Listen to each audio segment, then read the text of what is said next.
mana Sekjen PDIP Hasto Kristianto tak hanya menegaskan PDIP menutup pintu pertemuan Lebaran antara Megawati dan Jokowi, namun juga terlibat perang pernyataan dengan Wakil Presiden terpilih Gibran Rakabuming Raka. Tapi di sisi lain Megawati Soekarno Putri juga mengajukan diri menjadi amicus curiae ke MK yang berisi masukan agar putusan sengketa Pilpres membawa keadilan. Lalu apakah benar Sekjen PDI Perjuangan Hasto Kristianto menjadi figur penghalang rekonsiliasi antara Megawati dan Jokowi, ataukah memang PDIP di bawah Megawati yang memang menjaga jarak dengan Jokowi? Sudah bergabung sore hari ini politisi PDI Perjuangan Seno Bagaskoro, relawan Jokowi dan Prabowo mania Immanuel Ebenezer, dan juga pengamat politik Adi Praitno. Selamat sore Bapak-bapak semuanya. Selamat sore. Jadi saya mau penegasan lagi, Bang Noel, emang benar Mas Hasto, Sekjen PDI Perjuangan ini jadi penghalang kuat pertemuan antara Bu Mega dan Pak Jokowi? Ya, sepertinya sih arahannya yang kita lihat beberapa kali peristiwa yang kita alami, Hasto itu menjadi penghalang komunikasi antara Bu Mega, begitu juga ke Pak Prabowo. Kenapa disebut gitu, Bang? Suaranya masih di mute, Bang? Termute Bang Noel? Bang Noel? Oke, sambil diperbaiki komunikasinya, saya mau ke Mas Seno dulu. Tadi pesan singkatnya tadi sebelum tadi jaringannya agak patah-patah terputus begitu, Mas Seno dibilangnya Mas Hasto ini menjadi penghalang kuat pertemuan antara Pak Jokowi dan Mega. Ya, pertama saya bisa memahami bahwa pertemuan Jokowi dan Bu Mega ini memang sengaja dibesar-besarkan, diglorifikasi di saat-saat ini untuk sebagai salah satu, menurut saya, pengalian isu atas situasi di MK yang kami semua masih menunggu hasilnya. Maka diupayakan agar opini publik itu kemudian terarah pada arah rekonsiliasi. Sehingga seakan-akan pemilu sudah selesai, pemilu sudah ditemukan pemenangnya, sudah tidak perlu lagi membahas persoalan yang kemarin dan diarahkan untuk segera melakukan rekonsiliasi. Jadi saya kira ada satu pengarahan yang mana itu ada ketakutan tertentu bahwa para hakim MK akan memutus dengan hati nurani berdasarkan kebenaran. Maka pertemuan itu bisa diglorifikasi. Jadi maksudnya hanya pemindahan isu saja dari MK? Ya, salah satu sudut pandang yang saya kira hari ini relevan yaitu. Tapi begini Mbak, pada dasarnya, kalau bicara tentang Pak Jokowi dan Bu Mega, sebenarnya kan tidak pernah kami ini membuat pagar pembatas dengan mereka-mereka yang memikirkan kepentingan bangsa dan negara. Tapi kan pagar pembatas itu diciptakan sendiri oleh Pak Jokowi. Jadi bukan kami yang sebenarnya membuat pembatas itu, tapi Pak Jokowi sendiri. Apa saja alasan-alasan itu? Ada banyak sekali. Contohnya di dalam pemilu kemarin, bagaimana putusan MK kita lihat ada pelanggaran etik di sana yang Pak Anwar Usman terafiliasi misalnya dengan keluarga Pak Jokowi. Ada kemudian dorongan-dorongan untuk menempatkan seluruh ambisi kekuasaan sebagai penggerak utama dari daya tawar politik dan lain sebagainya yang terjadi di pemilu kemarin. Ada, kalau yang tertuang dalam dokumen hukum kami di MK misalnya ada abuse of power yang itu dugaannya sudah kami serahkan kepada hakim konstitusi. Ada dugaan nepotisme dan lain sebagainya. Tindakan-tindakan yang berlawanan dengan prinsip-prinsip dasar kader PDI Perjuangan yang selama ini Jokowi berada di situ. Sehingga kalau bicara tentang pagar pembatas, mengapa pertemuan ini tidak terjadi atau mengapa kita menghindar dari itu, bukan semata-mata karena Pak Hasto, bukan semata-mata karena tokoh-tokoh ini, tapi Pak Jokowi sendiri yang menempatkan jarak batas dengan apa yang menjadi sikap prinsip kenegaraan. Oke. Pak Jokowi sendiri yang dianggap oleh PDIP ini menempatkan jarak batas antara PDIP dengan Pak Jokowi sendiri, Bang Noel. Jadi Mas Hasto ini bukan penghalang. Pak Jokowi, agenda pertemuan presiden dengan Bu Mega sebenarnya sudah di atas meja. Nah, problemnya ini kan ya kita lihat beberapa hari ini peristiwa yang kita lihat bahkan seakan-akan meng-underestimate presiden.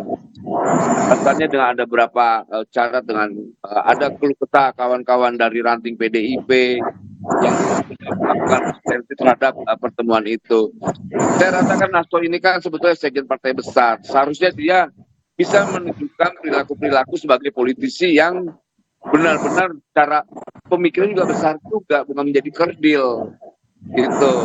kita sih mau pertemuan ini benar-benar sangat genuine lah ya, tidak sekedar simbolis aja. Tapi kata Mas Eno ini bilang kan yang tadi kita sebelumnya khawatirkan justru kan dampaknya juga ke ada Prabowo. awal-awalnya nih yang membuat akhirnya jadi renggang nih, bukan PDIP yang membuat. Kenapa? Bukan PDIP yang membuat, awalnya justru ada berbagai alasan. Justru Jokowi sendiri yang membuat kerenggangan ini. Presiden Jokowi sampai detik ini sangat membuka sekali pintu silaturahmi dengan siapapun. Bayangkan aja, sampai adanya open house di istana. Di istana itu siapapun, masyarakat kalangan manapun bisa ketemu dengan presiden. Begitu juga Prabowo. Prabowo berkali-kali mengucapkan bahwa kita sebagai kader bangsa, anak bangsa, ayo kita. Tapi pada lebaran-lebaran sebelumnya, Bang Noel, bukannya Pak Jokowi yang menghampiri ke Teguh Umar nih bertemu Bu Mega? Lah kan persoalannya kan dihalangin. Sama?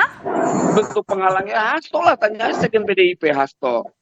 Oke, kalau gitu saya tanyakan ke Mas Adi deh, kalau gitu sambil diperbaiki juga Bang Noel, jaringan komunikasinya. Mas Adi, sebenarnya pernyataan belakangan dari Sekjen PDIP Mas Hasto ini, sebenarnya ini sikap murni PDI Perjuangan, Mas Hasto, atau pernyataan sikap juga sebenarnya dari Bu Mega? Saya kira memang kalau kita membaca sikap resmi dari PDIP selama ini itu kan ukurannya ketika Megawati menyampaikan secara terbuka. Tapi kan kita tidak bisa menutup mata, Hasto ini adalah orang nomor 2 di PDIP yang saya kira statement-statement, pernyataan-pernyataan dan sikap politiknya juga mewakili PDIP. Artinya apa? Kalau pernyataan Hasto itu memang dianggap offside, dianggap tidak mewakili partai, tentu akan dipanggil dan akan diperingatkan. Saya justru menduga pernyataan Hasto itu adalah suasana hati yang sesungguhnya, di mana memang PDIP itu tidak mau bertemu dengan Pak Jokowi, yang menurut Bung Noel, proposal pertemuannya sudah ada di mejanya. Jadi bagi saya, kalau kita melihat kecenderungan rata-rata secara umum, elit-elit PDIP dan kader-kader di bawahnya itu memang cenderung mereka itu tidak berharap ada pertemuan di antara kedua tokoh ini. Kenapa? Saya kira memang sudah tidak ada gunanya pertemuan ini. Pemilu sudah selesai. Dan tidak untuk rekonsiliasi, untuk gabung lagi, bersama lagi, membangun kemesraan. Per hari ini kalau kita membaca statement-statement PDIP ataupun sikap politik PDIP masih menjadi bagian dari koalisinya Jokowi. Tak satu pun menteri dari Jokowi itu yang kemudian protes, melakukan resistensi politik dan melawan kebijakan-kebijakan politik Jokowi. Semua menteri Jokowi itu sami'na wa atona. Yang dikritisi oleh PDIP itu adalah proses pemilu sepanjang di 2024 ini yang dinilai ada indikasi kecurangan dan seterusnya dan seterusnya.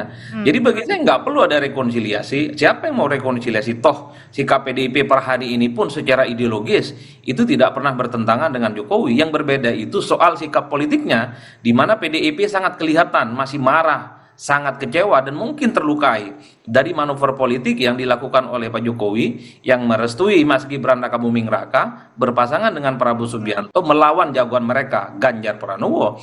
Jadi inilah yang menurut saya sekalipun tidak bertemu keduanya ini ya tidak akan kiamat ini dunia. Dan bahkan saya cukup yakini bahwa pertemuan antara Pak Jokowi dan Bu Megawati ini rasa-rasanya bagi saya wassalam, sudah nggak ada harapan. Jadi kalau ada harapan misalnya dari berbagai kalangan termasuk saya berharap, rasa-rasanya sulit bisa diwujudkan. Saya menghitung sudah hampir 20 tahun Mbak Megawati ini tidak pernah bertemu dan bersalaman dengan Pak SBY, apalagi dengan Pak Jokowi yang pernah bersama kurang lebih sekitar 23 tahun. Berarti lukanya terdalam maksudnya Mas Adi ya? Sangat luka mendalam, dan ini yang sebenarnya menjadi trigger di mana PDIP itu sebenarnya membuka satu konfrontasi politik secara tidak langsung dengan Pak Jokowi. Jadi sekeras apapun upaya-upaya untuk mempertemukan keduanya, bagi saya ini repot. Karena melihat dari pengalaman-pengalaman politik sebelumnya, di mana setiap sikap politik yang kemudian berhadapan-hadapan dengan Megawati, itu sulit dibukakan pintunya, terutama yang dilakukan oleh orang-orang terdekatnya. Ini soal politik, ini bukan soal ideologi. Baik, kalau gitu kemudian ke Mas Eno, oleh karena itu berarti artinya apa yang dikatakan oleh Mas Hasto ini juga merupakan wujud dari kebatinan suasana Bu Megawati yang mungkin saja tidak bisa terucapkan secara langsung, makanya melalui Mas Hasto yang akhirnya saling perangkata nih sama wapres terpilihnya anak Pak Jokowi juga, Gibran. Ya, PDI Perjuangan ini kan partai yang bergerak dengan satu kesadaran kolektif, Mbak. Artinya tidak mungkin satu statement itu terpisah dengan suasana kebatinan kader-kader yang lain. Maka kalau kita membaca, saya sampai mencari nih dari para kader-kader PDI Perjuangan di daerah saat merespon bagaimana apakah ada rencana pertemuan Pak Jokowi dan Bu Mega, tanggapannya bahkan jauh lebih keras dari Pak Sekjen. Ini grup WA dari PDI Perjuangan ya, ada yang menyampaikan dengan anak ranting pun Pak Joko rasanya sudah tidak pantas untuk bertemu. Izin tidak perlu diterima lagi biar tenggelam dengan kerakusannya. Lapor anak ranting dan anak ranting di tempat kami tidak ada yang bersedia untuk bertemu dengan pengkhianat serta keluarganya. Mohon maklum. Nah, ini WA dari para kader PDI Perjuangan di daerah, di tingkatan. Tapi tidak mempertimbangkan juga Pak Jokowi ini bukan hanya kader tapi juga presiden? Ya tentu satu hal dengan yang lain, Pak Jokowi juga berawal dari menjadi seorang kader sejak di wali kota Solo. Sudah berapa puluh tahun PDI Perjuangan membersamai Pak Jokowi. Maka ini bukan tentu saja saat seorang sekjen partai menyampaikan sikapnya. Pak Sekjen ini ya punya kuliah di Unhan, saat ini sedang di UI, jasanya jelas S1, S2, S3. Jadi tidak mungkin menyampaikan sesuatu berdasarkan asumsi dan emosi kebencian belaka, tapi ada dasarnya yang disampaikan. Dan dasar itu tentu kebatinan antara rakyat pemilih PDI Perjuangan dengan para elit yang disampaikan oleh Sekjen keluar. Di ADART, Sekjen DPP itu bertugas sebagai jubir. Maka pada saat menyampaikan tentang Mas Gibran misalnya, itu semua juga berdasarkan kronologi. Berkali-kali di PDI Perjuangan ada adagium, harus ada satunya kata dan perbuatan. Nah, kalau kita lihat Mbak, tanggal 22 Mei 2023 di depan Sekjen dan Ketua DPP Bidang Kehormatan Pak Komarudin Batubun, ditanyain apakah Pak Mas Gibran mau menjadi capres Pak Prabowo. Dijawabnya ya, saya ini layar besar PDI Perjuangan tahun depan. Nah, tapi masalahnya Mas Seno, tapi nggak mungkin juga di partai lain. Nah, ya, ini tapi berkali-kali dengan begitu, dengan media begitu loh. Mas Seno, terus bagaimana berbohong seperti itu. Ya, Mas Seno, tapi masalahnya gini, pernyataan dari Mas Sekjen ini justru dianggap kayaknya agak berbanding terbalik ya dengan sikap dari Mbak Puan, apalagi misalnya terutama soal ditanya soal hak angket, nampaknya tidak sekeras ya dari pernyataannya Sekjen PDI Perjuangan sendiri. Ada apa sebenarnya? Usai jeda kami akan kembali di Kompas Petang. Tahan dulu Mas Seno.